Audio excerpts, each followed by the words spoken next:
Radio जागो 90.4 FM में आज हमारे बीच doctor Pankaj Mishra, deputy CMO एवं बाल रोग विशेषज्ञ उपस्थित हैं। उनका मैं महेश मिश्रा स्वागत करते हैं। डॉक्टर साहब, हम जानेंगे कि हीमोफीलिया क्या है और उसके लक्षण क्या है। नमस्कार। हीमोफीलिया बेसिकली एक ग्रीक भाषा के शब्द से बना हुआ शब्द है, जिसमें दो शब्द हैं। एक हीमो अर्थात रक्त या ब्लड, और फीलिया मीन्स लव। कहने का मतलब है कि ऐसे लोग जिनमें खून बहना एक नॉर्मल सी प्रक्रिया है, नॉर्मल व्यक्ति से ज़्यादा देर तक खून बहता है माइनर चोट लगने से या अन्य कारणों से, तो उसे हीमोफीलिया कहते हैं। तो ये ग्रीक भाषा से आया हुआ शब्द है। अगर हम इतिहास की बात करें तो सबसे पहले रॉयल परिवार में, यूरोप के विक्टोरिया फैमिली में इसको सबसे पहले देखा गया था, और ऐसा माना जाता है कि उसी परिवार से ये पूरे यूरोप में फैला, और इसके केसेस लगभग पूरे विश्व में पाए जाते हैं। लेकिन ये बहुत ही रेयर बीमारी है, बहुत कम इसके मरीज मिलते हैं। लगभग 10,000 व्यक्तियों में एक व्यक्ति को ये परेशानी होती है। एक अनुमान के मुताबिक लगभग हमारे पूरे देश में लगभग 1 लाख मरीज हैं।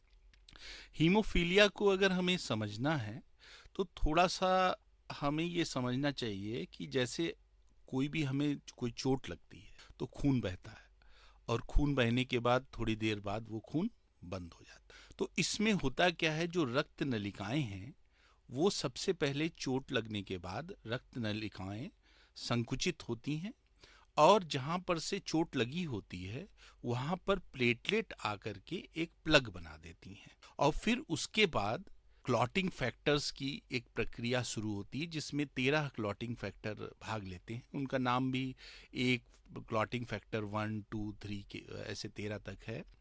तो जो कि ज़्यादातर लीवर में बनते हैं, ये प्रोटीन होते हैं। तो उसके अंत में ये एक फाइब्रिन का जाल उस प्लग पर बना देते हैं और रक्त रुक जाता है। तो बेसिकली हीमोफीलिया में यही 13 फैक्टर में से कुछ फैक्टर की कमी से हीमोफीलिया रोग होता है, और इस कारण से जो ये फाइब्रिन का प्लग बनता है और उस जगह को सील करता है जहां से रक्त बह रहा होता है, वो नहीं बन पाता। इसलिए व्यक्ति मामूली चोट, जैसे कि मान लिया हमने किसी को इंजेक्शन लगाया या टीका लगाया, या हमारे मुस्लिम भाइयों में सरकमसिशन किया जाता है, उसके बाद में वो खून रुक ही नहीं रहा, या मान लिया किसी को नाक से खून आया, थोड़ा सा रुक जाना चाहिए लेकिन वो काफ़ी देर तक ब्लीड होता रहता है। तो हीमोफीलिया में ये सारे लक्षण पाए जाते हैं। इसमें यही 13 क्लॉटिंग फैक्टर्स की में से कुछ फैक्टर्स की कमी होती है। मुख्य रूप से क्लॉटिंग फैक्टर 8, जो हीमोफीलिया ए या क्लासिक हीमोफीलिया कहलाता है, उसकी कमी से हीमोफीलिया होती है। एक और हीमोफीलिया है जिसे हम हीमोफीलिया बी कहते हैं। ये 9 नंबर के फैक्टर की कमी से होती है, जिसे हम क्रिसमस फैक्टर के नाम से जानते हैं। तो डिजीज को भी इसे हम क्रिसमस डिजीज के नाम से भी जानते हैं। इसके अलावा 5 नंबर का फैक्टर और 11 नंबर का फैक्टर की भी कमी से हीमोफीलिया के रोगी देखे गए। डॉक्टर साहब, हीमोफीलिया का इलाज क्या है और कैसे ठीक इसको किया जा सकता है। देखिए, हीमोफीलिया एक अनुवांशिक रोग है, जेनेटिक डिजीज है। जो इसके जिन फैक्टर्स की कमी से होता है, 8 और 9 मुख्यतः, ये दोनों फैक्टर एक्स क्रोमोसोम पर होते हैं। यानी ये एक एक्स लिंक्ड इनहेरिटेड डिजीज है।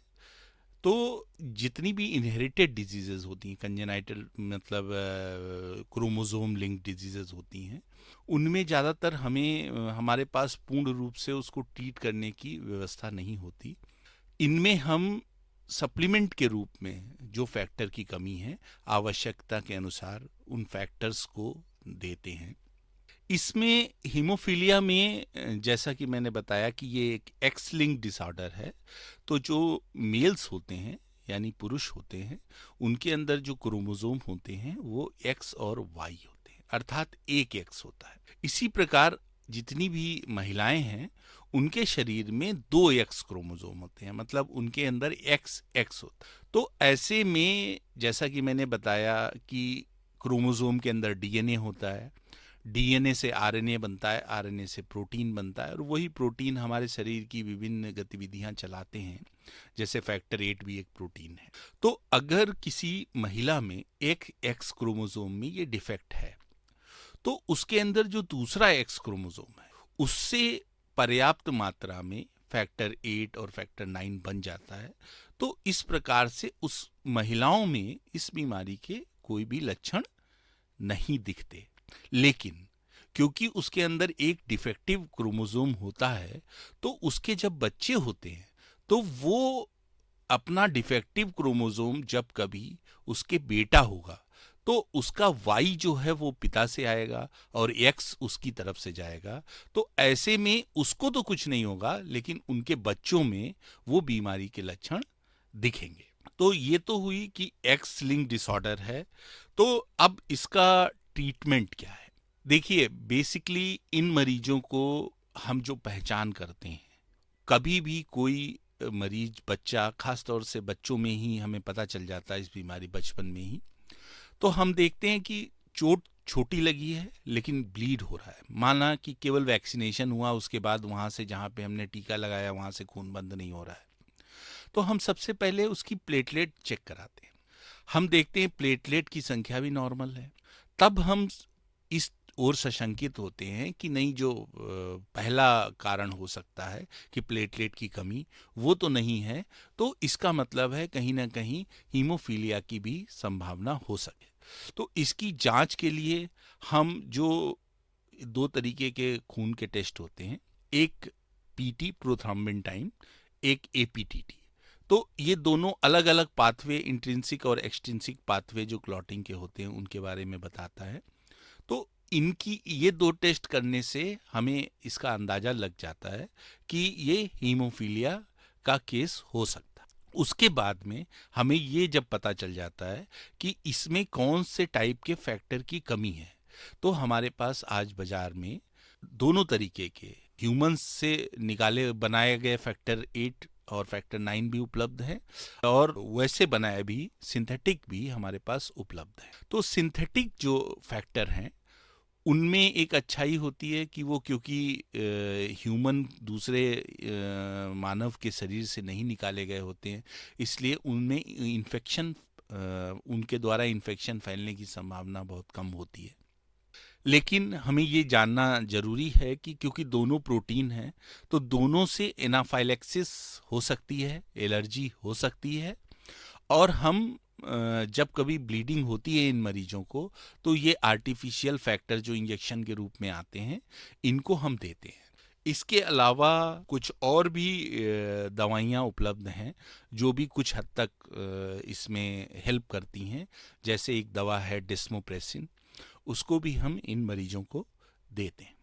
अब सवाल ये उठता है कि महिला, पुरुषों और बच्चों में सभी अनुपात में बराबर हीमोफीलिया के लक्षण पाए जाते हैं, ये रोग होता है, या कम ज़्यादा किसी में होता है? कृपया बताएं। जैसा मैंने अभी अभी बताया कि एक्स, एक एक्स अगर डिफेक्टिव है तो जितने भी पुरुष होते हैं उनके अंदर शरीर में एक ही एक्स क्रोमोसोम होता है, एक वाई क्रोमोसोम होता है। तो उनके अंदर फिर ये फैक्टर 8 नहीं बनेगा या फैक्टर 9 नहीं बनेगा, तो उनमें ये लक्षण दिखेंगे। महिलाओं में इस रोग के लक्षण दिखने के लिए दोनों एक्स डिफेक्टिव होना जरूरी है, जो कि आमतौर पे बहुत रेयर क्योंकि बीमारी है। तो दोनों पेरेंट्स से अगर उसे डिफेक्टिव क्रोमोसोम मिले तभी ऐसा होता है। प्रैक्टिकली अगर मैं बात करूं तो मैंने अपने 15 साल के कैरियर में एक भी ऐसी महिला नहीं देखी जिसको हीमोफीलिया के लक्षण हों। तो आमतौर पे आप कह सकते हैं कि ये महिलाओं को ये लगभग रोग नहीं के बराबर होता है। हाँ, वो अपने बच्चों को, अगर वो कैरियर के रूप में काम करती हैं और अपने बच्चों को वो बीमारी दे सकती हैं, खास तौर से मेल चाइल्ड को। अभी आपने हीमोफीलिया जो है, इसके क्या कोई घातक परिणाम हो सकते हैं, या उससे कोई सामान्य स्थिति में लोग कैसे जान सकें कि मेरे अपने आप में जैसे स्वतः उसका परीक्षण करवा सकें? देखिए, क्योंकि ये बहुत ही रेयर बीमारी है, मैंने बताया कि लगभग 10,000 लोगों में एक को होती है, तो ज़्यादातर तो हम इंसिडेंटली ही इसको पकड़ते हैं। जैसा कि मैंने बताया कि इसमें जो खून का बहना है वो बंद न होना एक मुख्य लक्षण है। जैसे चोट बहुत छोटी है, केवल इंजेक्शन की चोट है, या हमने छोटी सी कोई सर्जरी की है, या आप कह सकते हैं नाक से खून निकल रहा था लेकिन वो खून बंद ही नहीं हो रहा है, तो ऐसी स्थितियों में ही हमें पता चल पाता है। तो सबसे पहले हम, क्योंकि प्लेटलेट का कम होना ज़्यादा कॉमन है उससे ब्लीडिंग का कारण, तो पहले हम प्लेटलेट चेक करते हैं। प्लेटलेट सामान्य हैं और ये ब्लीडिंग के लक्षण हैं, तब हमें इसकी शंका होती है कि इसमें हीमोफीलिया हो सकता है। तो ऐसे में हम प्रोथ्रम्बिन टाइम और एपीटीटी, जो सामान्य रूप से छोटी जगहों पे भी उपलब्ध हैं, इनको हम टेस्ट करते हैं, और ये बढ़े हुए पाए जाने पर इसकी शंका होती है कि इनको हीमोफीलिया हो सकता है। ये थे डॉक्टर पंकज मिश्रा जी, जिन्होंने हीमोफीलिया पे विस्तार से प्रकाश डाला और बताया कि ये रोग बहुत कम लोगों में पाया जाता है, विशेषकर कई लाखों में कुछ लोग पाए जाते हैं। ऐसा उन्होंने अपने कैरियर में जो अनुभव किया ऐसा बताया। डॉक्टर साहब, आज आप हमारे रेडियो जागो 90.4 एफएम में आए और हीमोफीलिया के इलाज, उसके लक्षण, उसके परिणाम, उसके प्रकार, इन सब पर प्रकाश डाला। आपका बहुत बहुत धन्यवाद। धन्यवाद।